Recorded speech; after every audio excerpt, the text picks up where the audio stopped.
Assalamualaikum adik-adik. Jom cuba jawab soalan berikut. Menutup aurat untuk mendapat ganjaran pahala di sisi Allah.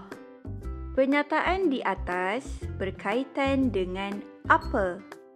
Alif, tanda-tanda baligh. Ba, pengertian baligh. Jim, pengertian aurat. Dal, hikmah menutup aurat.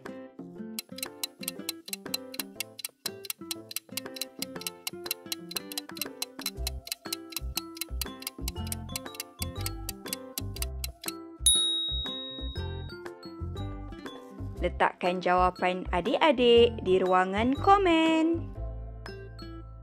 Jangan lupa like, komen, share dan subscribe untuk soalan seterusnya. Assalamualaikum.